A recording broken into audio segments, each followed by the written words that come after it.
Siapa yang bawa Jokowi ke Jakarta? Saya yang bawa ke Jakarta dari Solo untuk jadi gubernur. Saya bawa. Saya untuk Ibu Mega. Ibu, ini calon baik orang PDP. Jangan. Saya datang lagi. Akhirnya beliau setuju. Jadilah gubernur. Itu pun saya kasih saya. Sehingga waktu dia menang jadi gubernur, setelah ke Ibu Mega datang sama saya, ucapan terima kasih. Apa kurangnya saya coba? Saya bawa ke Jakarta. Kasih tahu semua itu termul itu. Jokowi jadi presiden karena saya. Kan tanpa gubernur mana bisa jadi presiden? Untuk Pak JK, beta pemuda dari NTT, beta mau tanya. Anda itu sebenarnya tokoh bangsa atau tokoh para ternak unta? Kenapa beta tanya begitu? Karena Anda menyebut rakyat, terutama rakyat pendukung Pak Jokowi dengan sebutan termul. Lalu sebenarnya Anda itu tokoh bangsa atau tokoh para ternak unta? Lucunya lagi, Anda berpikir dangkal macam para ternak unta dengan mengatakan, tanpa gubernur mana bisa jadi presiden? Yang jadi pertanyaan, sejak kapan jadi presiden harus lebih dulu jadi gubernur? Lalu apakah Anda jadi wakil presiden karena sebelumnya jadi wakil gubernur? Apakah Ibu Mega yang Anda bangga-banggakan itu jadi presiden karena sebelumnya jadi gubernur? Supaya Anda tahu, dari semua presiden Republik Indonesia, cuma Pak Jokowi yang karir politiknya terstruktur dengan rapi, yaitu dari rakyat biasa, naik wali kota, naik gubernur, naik presiden, dan sekarang naik jadi tokoh bangsa. Lalu karir politik Anda dimulai dari mana, bos? Yang ada, karir politik Anda dimulai dari dipecatnya sebagai menteri macam Anies Baswedan. Jadi jangan sok-sokan nasihati Pak Jokowi soal permainan politik lewat ijazah yang dimainkan oleh Roy Panci. Ngawurnya lagi, Anda teriak-teriak mengatakan bahwa Ibu Mega, lobby ke Ibu Mega dan bawa Pak Jokowi ke Jakarta. Dari pernyataan itu, beta bisa bilang bahwa Anda itu sedang menipu diri sendiri. Kenapa beta bilang begitu? Karena berdasarkan data dan fakta, saat itu Anda berada dalam posisi sebagai tokoh seniornya Partai Golkar.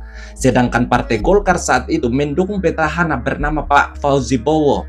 Lalu bagaimana Anda mengatakan lobby ke Ibu Mega dan bawa Pak Jokowi ke Jakarta, sedangkan Golkar mendukung Pak Fauzi Bowo? Anda itu hanya satu kali berkomunikasi dengan Pak Jokowi ketika jadi wali kota. Sedangkan Pak Prabowo berkali-kali lobby ke Ibu Mega dan Pak Jokowi. Bahkan Ibu Julia, temannya Pak Ahok, pada tahun 2016 pernah bersaksi dalam gereja. Beliau mengatakan sebelum PDIP melirik Pak Jokowi, itu Pak Prabowo dan Pak Hasim sudah lebih dulu bertemu dengan Pak Ahok di sebuah hotel. Walaupun saat itu PDIP masih berharap pada petahana Pak Fauzi Bowo, tapi Pak Prabowo yakinkan pada Pak Ahok bahwa beliau akan berusaha lobby ke Ibu Mega untuk duetkan Pak Ahok dengan Pak Jokowi. Dan kesaksian itu juga diperkuat oleh pernyataan Pak Hasim yang berkali-kali mengatakan bahwa beliau diperintah oleh Pak Prabowo untuk lobby ke Ibu Mega. Bahkan lobby itu bukan terjadi 1 atau 2 kali, tapi berkali-kali barulah Ibu Mega setuju. Jadi untuk calonkan Pak Jokowi di Pilgub Jakarta saat itu bukan hal yang mudah, tapi butuh orang yang penuh kesabaran, butuh orang yang rela merendahkan diri di hadapan Ibu Mega seperti Pak Prabowo.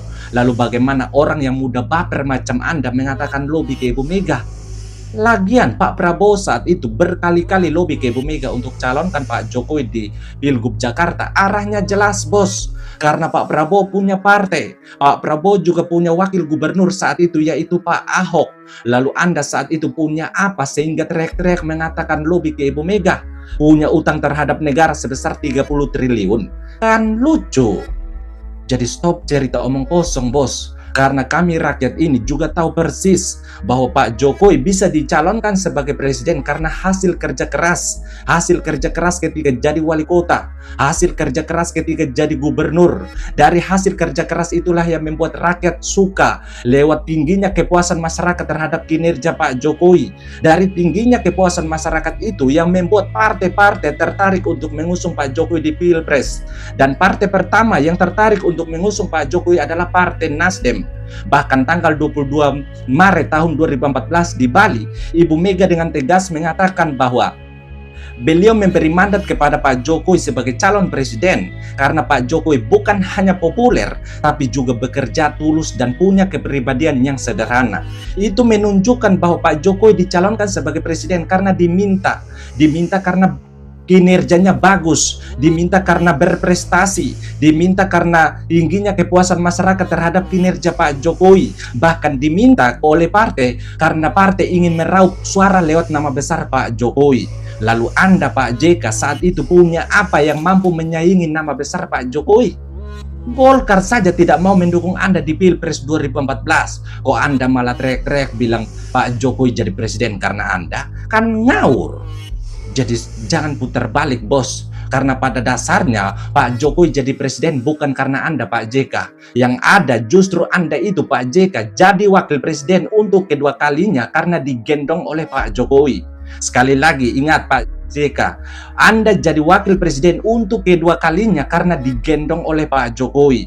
Jadi sadar diri bos, sadar diri dan buka mata lebar-lebar wahai para ternak unta dan ternak banteng, agar kalian dapat melihat fakta bahwa Pak Jokowi jadi presiden bukan karena andil dari pembina ternak unta yang bernama Chaplin, bukan juga andil dari pemimpin ternak banteng yang bernama Nenek Banteng, tapi Pak Jokowi jadi presiden atas hasil kerja keras. Hasil kerja keras Pak Jokowi, makanya rakyat memberi mandat. Hasil kerja keras Pak Jokowi, makanya partai memberi mandat. Dan hasil kerja keras Pak Jokowi, makanya Tuhan memberi mandat untuk menjaga dan melindungi Indonesia selama 2 periode. Bahkan Pak Jokowi juga diberi mandat untuk melindungi Indonesia dari COVID. Makanya saat ini kalian para ternak banteng dan para ternak unta masih bisa bernapas.